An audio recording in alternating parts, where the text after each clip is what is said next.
struggle with burnout, then this episode is for you.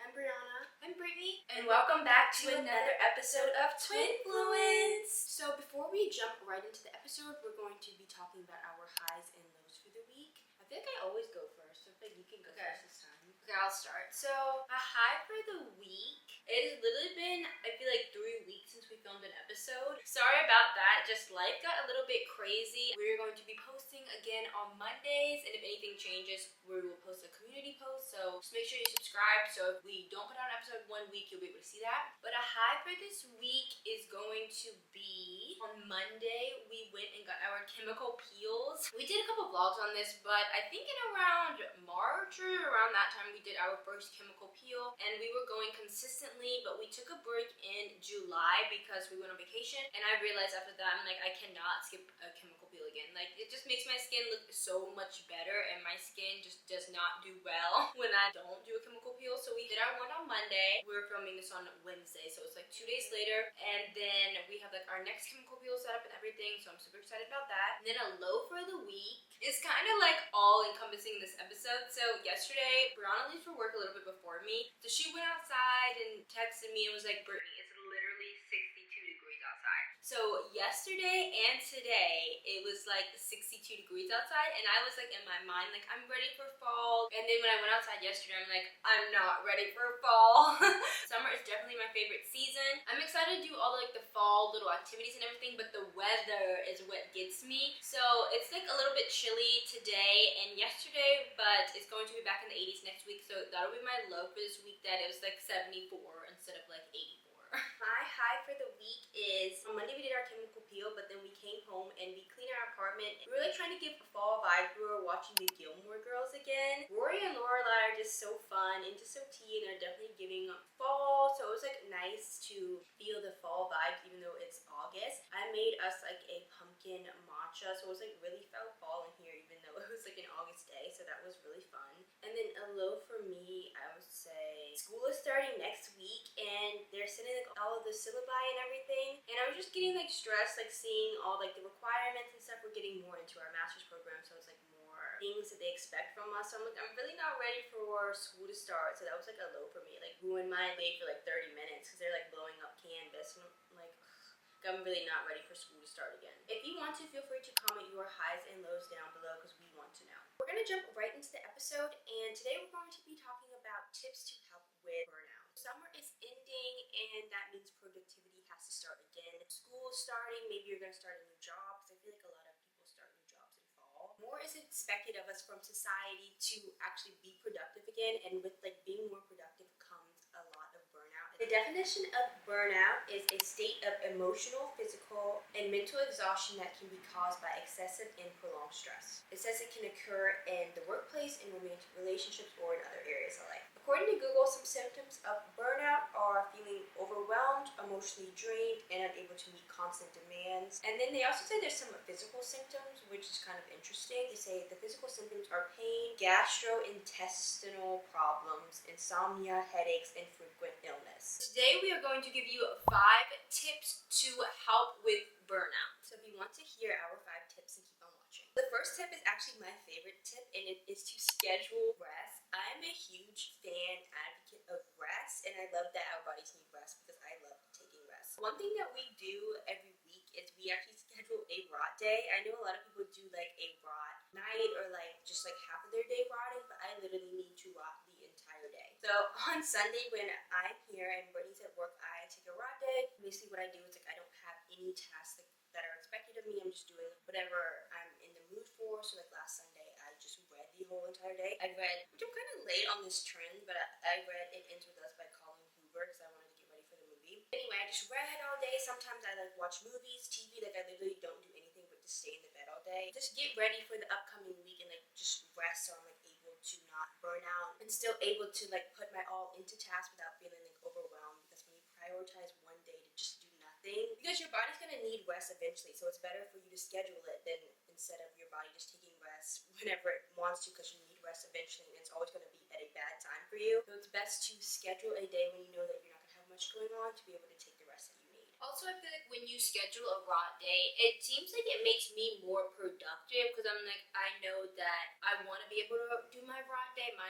Saturday. So I'm like, I want to be able to have everything done, feel good about everything by Saturday. So then when Saturday comes around, that little voice in the back of my head isn't like, you need to be doing this assignment, because I'm like, I already did it. And I feel like it's just like, well, yeah, on Thursday I have to work super, super hard, so then I can just relax on Saturday. I feel like it's like a motivator, and it like pushes me to actually get things done and not procrastinate on things, which I feel like procrastination also can lead to burnout. If you like put everything off until like the day it's due, and now you have like 10 things you need to do and you have to do them all day, like that's just, you're just gonna burn yourself out like working every single day. You're not like as crazy as us and want to like prioritize a whole day, like a night, whatever seems like best for you, maybe a few hours, I don't know, like whatever would be best for you, but to schedule a specific time where you do nothing but things that you enjoy and you want to do. Before we get into tip number 2, I just want to address my forehead.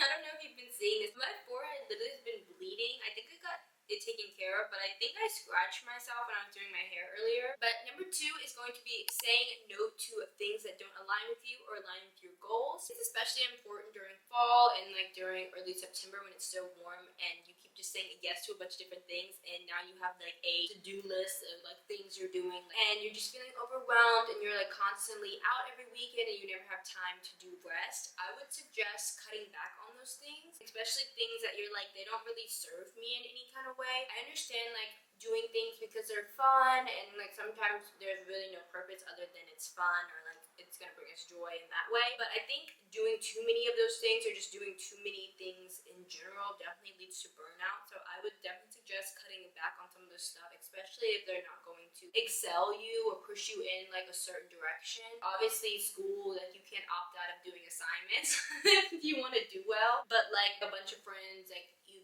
agree to going out every single weekend. Maybe one weekend you can take the weekend off and you can stay at home and just rest. In summer, we definitely add on a lot more social gatherings because we don't have like school expectations. I feel like we have less expectations for us to actually do things in the summer, so you may have like been able to hang out more in the summer, but in the fall you may have to not go out, like as Brittany was saying, go out every weekend or hang out, because you have to either choose between hanging with your friends sometimes or doing a school assignment. And definitely you need to prioritize the school assignment because your friends will always be there, but you don't want to fail at school. I definitely feel that fall is a good time for you to practice saying no to situations like what I just described, because it will be easy for you to get burned out if you're trying to have all these things to appease to all the things that you were doing this summer and also try to keep up with your productivity that's going to be added in the fall. So you definitely need to practice the art of saying no. And with this, do not feel bad for saying no, because I've realized other people say no to things that they don't want to do and they don't necessarily overexert themselves, so there's really no reason that you need to be doing that. And it's no really bad feelings, harsh feelings, like you hate that person now. You're just prioritizing yourself and your needs and just telling them that I can't this time, thank you for the invite, but I really can't this weekend. It's just not going to work out this weekend. And they should definitely be more than okay with that. If they're not, then they're really not your friends. If they can't understand that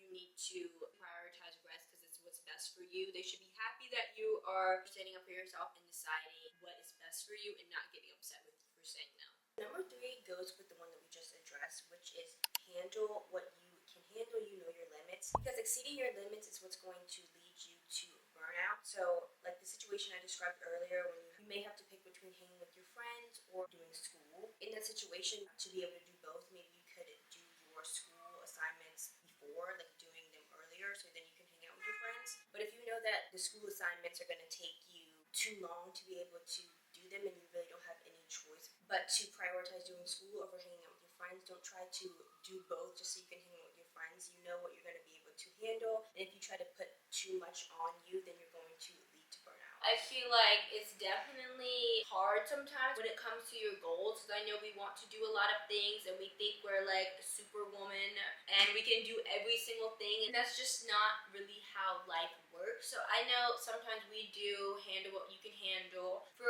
us would be maybe we don't come out with a video that week, or maybe we come out with one video that week, or on shorts, YouTube shorts, we like to post every single day. Maybe sometimes we like miss a day or something like that, just because goals and success is not linear. And I think sometimes when you try to make it so linear, that's when you get burnt out, and then you're like, well, I'm just never gonna do it again. And I think that's definitely not the way to go. So even with other things maybe that are in your life, maybe Maybe like working out. I know a lot of people like to work out. Maybe this time this week you have like a huge project coming up for school and you can't really work out 7 times a week, but maybe just go like 3 days, or maybe skip the whole week altogether, because it's better than like feeling burnt out and kind of feeling resentment toward the gym and then being like, I'm never going again. When you're forced to take a break because of burnout, I feel like you're gone longer than if you were just to take the break on your own. I know like when we do YouTube sometimes, if I'm just feeling completely burnt out and I push myself, it's like maybe like 2 or 3 weeks and I'm like, I didn't want to wait that long. But if I just was like, okay, I'm going to take the week off, reset, and then we're going to get back to it, that's only a week versus like 3 weeks. So I definitely think it is important to know what you can handle, because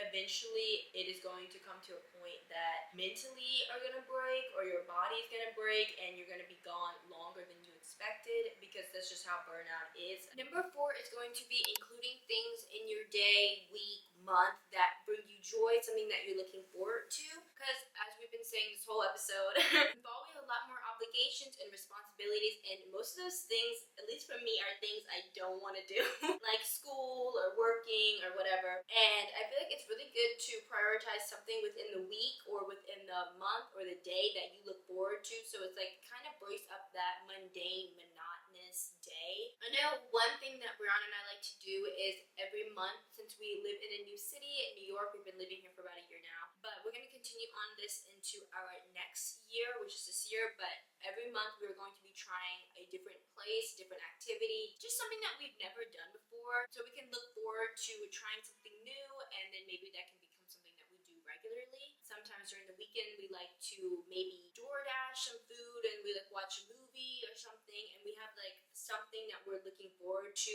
Like on Monday we're like, okay, I'm looking forward to this movie night on Friday. It kind of gets me a little bit more motivated for the week, and also it definitely breaks up the mundane, I'm just doing the same thing every day. It brings like energy and excitement back into my life, and I just really like having something that I really enjoy doing and putting it somewhere in the week of my life, just so it spices up my life a little bit. Definitely in seasons when we have to prioritize being more productive, it can be easy to feel like that episode of SpongeBob when like Squidward is doing the same thing over and over again, and then like by the end he's like at first he was like excited. Like I feel like when we first start September, we're gonna be like excited, getting back into productivity, and then by like the middle of the month, we're gonna be feeling like Squidward at the end. It's definitely important to make sure that you have something that you want to do and look forward to break up the mundane task of like having to do school or like having to go to work. Just something for you to have to know there is like outside of having to be productive or doing these things that you don't want to do, and there's still gonna be joy in these seasons, even though we have to prioritize being more productive. And if you don't know any activities to do to help break up the mundane tasks, our next Twinfluence episode is going to be giving you guys some fun fall activities to do, so you can definitely draw some inspiration from that episode.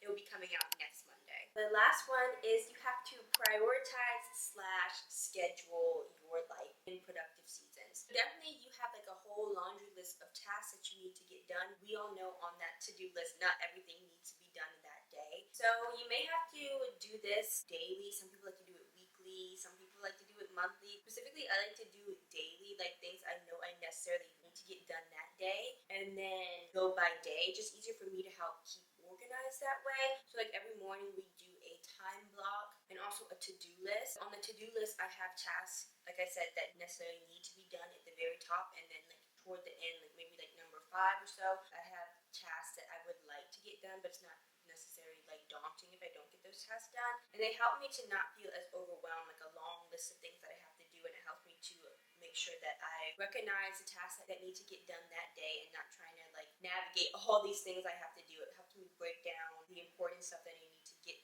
through that day, and helps me to not feel so overwhelmed. Definitely creating the to-do list and the time blocking kind of creates a schedule for me. From this time to this time, I'm going to be filming, or from this time to this time, I'm going to be doing schoolwork, and I'm not thinking about anything other than that right now, and I'm going to get the tasks done, and I'm going to feel better when I do that, because I know a lot of people, when they don't prioritize and they're anxious, they just push it off, because they're like, I don't even feel like dealing with that right now. Then that just creates an even bigger snowball, because now you have like 20 assignments that have to be done that night, instead of just like prioritizing throughout the week, like I'm gonna get this done, and then next day I'm gonna get this done. So we do the to-do list first. So we write everything that we need to do for the day. So it'll have like 5 or 6 activities that we need to get done. And then you'll go ahead and make a time block, and on the time block you schedule specific times. So maybe from like 10 a.m. to 11 a.m. you're filming, or from 11 a.m. to 12 you are doing your first school assignment, and then you're taking lunch for the next hour, or however you want to do that. 24 hours is a lot to just be able to be like, I can do whatever I want to do with it. And sometimes I think it's like overwhelming, and I'm like, oh, I'll just push it off till later, and then now it's 8 o'clock and I've done nothing. So I definitely think creating that time block and having specific times when you do stuff is very important to actually get the tasks done. You don't feel as burnt out like I'm constantly doing school every single day, but like you're doing school every single day because you waited to the last minute and now all the assignments are due. This is definitely for the